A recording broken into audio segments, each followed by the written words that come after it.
If you're over 50, your brain processes money differently than it did at 30. And through 40 years of studying decision-making, I discovered this isn't decline. It's an evolutionary upgrade that most people never learn to use. I've spent my entire career researching how people make financial decisions. And what I found about the 50-plus brain contradicts everything society tells you. Your brain has 5 cognitive advantages in financial decisions that younger brains simply cannot access. But here's the catch. If you don't understand how your brain has changed, you'll fight against your own cognitive strengths. This isn't about memory loss or slower thinking. My research shows that certain financial decisions actually improve with age because your brain has developed pattern recognition systems that take decades to build. The wealthy understand this. Everyone else treats aging as a liability. In the next few minutes, I'll reveal the 5 cognitive transformations that happen in your brain after 50, how they affect every financial decision you make, and the one counterintuitive strategy my research suggests for making this the most profitable decade of your life. Imagine you're sitting across from a financial advisor who's maybe 35 years old. He's showing you charts, talking about emerging markets, explaining modern portfolio theory like you've never heard it before. And something in you knows, not thinks, but knows, that his advice is missing something critical. You can't articulate it yet, but your gut is screaming. That feeling? That's not paranoia. That's crystallized intelligence, and it's one of the most powerful cognitive advantages you have that he simply cannot access yet. Let me explain what's happening in your brain. Research in cognitive aging shows that human intelligence isn't one thing. It's 2 distinct systems. Fluid intelligence is raw processing speed, the ability to think on your feet with new information. That peaks around age 25 and declines gradually after that. But crystallized intelligence, your accumulated knowledge, your ability to recognize patterns you've seen before, your capacity to integrate decades of experience into intuitive judgment that continues improving into your 60s and 70s. Some studies show it doesn't peak until your late 70s. Think about what this means financially. You're 55. You've lived through the dot-com crash. You've lived through 2008. You've seen interest rates at 18% in the early 80s and at near zero in 2020. You've watched real estate boom and bust. When your 35-year-old advisor says, "This time is different," your brain has a database of 30 years saying, "Actually, here are the 7 times I've heard that before." You've accumulated pattern recognition that he literally cannot have because he hasn't lived long enough. I spent decades researching when you can trust your gut and when you can't. My conclusion? True expertise requires at least 10,000 hours of deliberate practice with feedback. By age 50, you have over 30 years of financial experiences. That's over 10,000 hours just from living your economic life, making decisions, seeing outcomes, course correcting. The 35-year-old advisor has theoretical knowledge. You have embodied expertise. But here's where most 50-plus people get this wrong. They either completely dismiss their intuition because society tells them they're declining, or they trust it blindly without understanding when it works and when it doesn't. Your crystallized intelligence is a massive advantage for recognizing patterns, but only patterns you've actually experienced in relatively stable environments. Because without understanding what's changed in your emotional brain, your pattern recognition can become your worst enemy. Let me take you back to March 2020. The market drops 30% in 3 weeks. COVID panic is everywhere. Portfolios are bleeding red. Imagine your 30-year-old nephew calls you, panicking. Should I sell everything? Should I buy gold? What do I do? His voice is shaking. He's checking his portfolio every hour. He can't sleep, and you? You feel calm. Not indifferent. Not reckless, but calm. You've been here before. Your heart rate isn't spiking. You're not refreshing your portfolio app compulsively. You're thinking clearly. What your nephew doesn't understand is that your brain has physically changed in ways that make you better at financial decisions under pressure. Behavioral neuroscience research on aging reveals something remarkable. The amygdala, your brain's fear center, the part that screams danger when you see losses, becomes less reactive after age 50. Not inactive, not broken, less reactive. Meanwhile, your prefrontal cortex, the rational, analytical part of your brain that weighs evidence and makes deliberate choices, maintains its function well into your 70s and even 80s in healthy adults. What does this mean in practice? The exact same financial situation that would trigger a panic response at 30 triggers an analytical response at 55. Your brain's default mode has shifted. In my research on decision making, I identified two systems in your brain. System 1 is fast, emotional, automatic. It's the part that sees a 30% market drop and screams, "Get out now." System 2 is slow, analytical, deliberate. It's the part that says, "Let's evaluate whether the fundamentals have changed." In your 20s and 30s, System 1 dominates under stress. Your emotional brain hijacks your rational brain when stakes are high. But research shows that after age 50, this balance shifts. You don't lose emotional responses. You still feel fear, anxiety, excitement, but the intensity is moderated. System 2 gets more airtime even under stress. This is why older investors statistically outperform younger investors in volatile markets. Not because they're smarter, not because they know more, but because their emotional regulation allows them to think clearly when everyone else is panicking. Your 30-year-old nephew sold everything in March 2020 at the bottom, then bought back in 6 months later after missing a 60% recovery. You stayed invested, rebalanced into the panic, and captured the entire recovery. Same information. Different brain chemistry. This emotional regulation advantage compounds with your crystallized intelligence. You can recognize patterns, and you can evaluate them calmly instead of reacting reflexively. But here's the critical insight that most people miss. This emotional regulation creates a paradox that completely reverses how you should think about risk at this age. Because while your fear response has moderated, your perception of what's at stake has intensified. Imagine you're 58. A business opportunity comes across your desk. High risk, high reward. Could double your investment in 3 years. Could also lose 50%. 25 years ago, you would have immediately calculated, if I lose this money, how will I recover? Your brain would focus on the dollar amount, the $50,000 you might lose, the months it took to save, the security it represents. But now, your calculation is completely different. You're not thinking, what if I lose this money? You're thinking, what if I waste 3 years of my life on this and have nothing to show for it? This is the loss aversion paradox of aging, and it changes everything about how you evaluate financial risk. I won the Nobel Prize in part for prospect theory, the discovery that humans feel losses about twice as intensely as equivalent gains. Losing $100 hurts more than gaining $100 feels good. This is universal across ages, but research on aging and decision-making reveals something my original studies didn't capture. The nature of what you're afraid of losing changes fundamentally after 50. Younger people fear losing money. Older people fear losing time. At 30, you have 40-plus working years ahead. A bad investment is a financial setback. At 60, you have maybe 10 to 15 prime working years remaining. A bad investment isn't just money lost. It's time you cannot recover, opportunities you cannot reclaim, a window that closes permanently. This creates a fascinating paradox. You'd think this would make you more conservative, more risk-averse, more likely to play it safe. And for some people, it does. But for others, especially those who understand this transformation, it makes them more aggressive about calculated risks. Because the thing you fear most isn't financial loss. It's wasting the productive time you have remaining. You're evaluating whether to start a business at 55. The financial risk is real. You might lose your investment. But your brain is doing a different calculation. If I don't do this now, I'll spend the next 10 years wondering what if. And at 65, it will be too late. The fear of losing time overwhelms the fear of losing money. This makes you willing to take risks you wouldn't have considered at 35, when you had unlimited time but limited resources. Research in temporal psychology shows that as you age, your time horizon compresses and intensifies. You don't think less about the future. You think about it more urgently because you feel it more acutely. This time-based loss aversion makes you actually more rational about certain financial risks. You're less likely to stay in a bad investment out of sunk cost fallacy because you're calculating in time, not money. You're more likely to exit dying strategies because you feel every month of continued loss as time evaporated.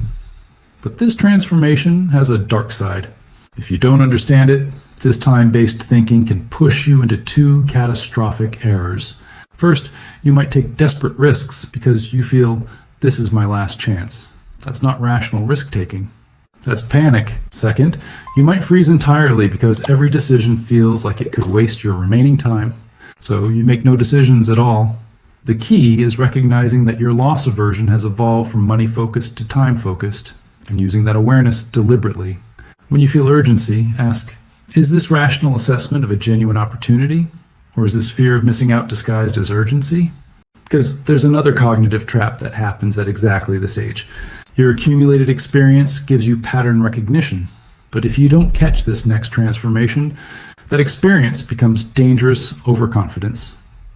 Imagine you've been investing since 1985, 40 years of experience. You've developed instincts about markets that feel unshakable. When you look at a stock, a bond, a real estate deal, you just know, and most of the time, you're right. Your intuition is sophisticated, nuanced, built on decades of feedback. You can spot overvalued assets, identify quality companies, sense when fear is irrational and when it's justified. Then 2022 happens. Bonds, safe, reliable income-generating bonds, drop 20%. Your 60-40 portfolio, the bedrock conservative strategy, gets destroyed. Everything you know about diversification and safety fails simultaneously. What happened? Did your intuition break? Did your experience betray you? No, your intuition was working exactly as designed. The problem is that it was calibrated for a world that no longer exists. I spent years researching a critical question. When can you trust your gut? My answer is precise and unforgiving. You can trust your intuition only when two conditions are met. First, the environment must be regular enough to be predictable. Second, you must have had prolonged practice with good feedback in that environment. By age 50 plus, you definitely have prolonged practice. But here's the trap. Your practice came from a specific economic environment that may have fundamentally changed. From 1980 to 2020, interest rates fell from 15% to near zero. For 40 years, bonds appreciated. Borrowing got cheaper. Stocks went up because the discount rate decreased. Real estate climbed because mortgages became more affordable. Your brain observed this pattern for decades. Your intuition learned. Bonds are safe. Real estate always recovers. Leverage is good. These weren't stupid beliefs. They were empirically correct for 40 years. But when rates reverse, when inflation returns, when bonds start losing value instead of gaining it, when cheap money disappears, suddenly your 4 decades of experience become dangerous. Your intuition says, buy the dip in bonds because that worked for 40 years. Except now the bond dip continues for 2 years because the underlying regime has changed. This is the experience-based intuition trap. Your crystallized intelligence gave you pattern recognition. Your emotional regulation lets you evaluate calmly. But if the environment has shifted and you don't recognize it, your expertise becomes overconfidence. I call this the illusion of validity, the feeling that you understand what's happening because it matches patterns you've seen before, even when the underlying conditions have changed. Let me give you an example. You invested in real estate successfully from 1990 to 2020. You bought properties, they appreciated, you refinanced, you bought more. Your intuition says real estate is always a good long-term investment, but your success wasn't just skill. It was skill in a specific environment. Falling interest rates, increasing leverage, favorable demographics, underbuilding after 2008. If those conditions reverse, if rates rise, if demographics shift, if regulations change, your intuition might be catastrophically wrong. The terrifying part? Your brain doesn't know the difference. Your pattern recognition feels identical, whether it's accurately identifying a genuine pattern or falsely applying an obsolete one, studies an expert. Decision-making show this happens to everyone with deep experience. Chess grandmasters dominate in standard chess, but struggle in chess variants. Doctors trained in one diagnostic framework resist new paradigms. Investors successful in one market regime fail in the next. Your age is an advantage only when you add one critical practice, consciously asking whether current conditions match the conditions under which your expertise was built. Every time your intuition says, I know this, you need to ask 3 questions. First, what environment was I in when I learned this pattern? Second, are those environmental conditions still present? Third, what evidence would tell me if the environment has fundamentally shifted? If you can't answer those questions, Your intuition isn't expertise, it's overconfidence wearing experience as clothing. This is why I emphasized throughout my career that expertise requires not just practice, but calibrated practice. Calibration means constantly checking whether your predictions match outcomes, whether your confidence matches accuracy, whether your certainty is justified. The wealthy investors you admire, they're not smarter than you, they're not braver. They have sophisticated processes for distinguishing genuine pattern recognition from false pattern matching. They audit their own intuition. This leads directly to the final transformation, the one that determines whether your accumulated wisdom becomes your greatest asset or your biggest liability. You've accumulated decades of financial experience. You've made money, lost money, learned lessons, developed instincts. Your brain contains a sophisticated database of patterns, risks, opportunities, and mistakes. The question that determines your financial success over the next 20 years is simple. Do you know which parts of your expertise still apply and which parts are obsolete? This is expertise calibration, and it's the most important insight from my research for people over 50. I spent my career researching when experts are actually experts versus when they're just confident. My conclusion is precise. Expertise is valid only when the environment is sufficiently regular to be predictable, and when you've had opportunity to learn its regularities through prolonged practice with clear feedback. By age 50 plus, you definitely have prolonged practice with financial decisions, but, and this is critical, does the current financial environment still match the environment where you built your expertise? Here's the framework I developed, adapted specifically for your age and financial situation. First, identify your experience domains. What have you actually done for 10,000 plus hours? Not read about, not watched others do, actually done with real money and real consequences. Maybe you've bought and sold real estate for 30 years. Maybe you've run a business. Maybe you've picked stocks. These are your expertise domains. Second, evaluate environment stability. For each expertise domain, ask, are the fundamental conditions that existed when I built this expertise still present? Your real estate expertise from 1990 to 2020 was built during falling interest rates. Are rates still falling? Your stock picking expertise might have been built during a bull market. Does your expertise transfer to bear markets? This is the hardest step because your brain resists it. Your intuition feels universally valid. Admitting that your hard-won expertise might be environment-specific feels like diminishing your accomplishments, but it's the opposite. True expertise requires knowing the boundaries of your expertise.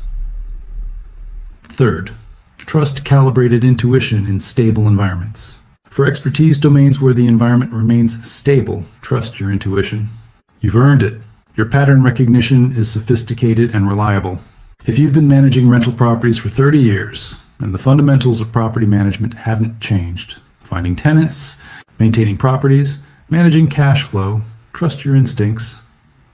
Fourth, demand external analysis in changed or unfamiliar environments.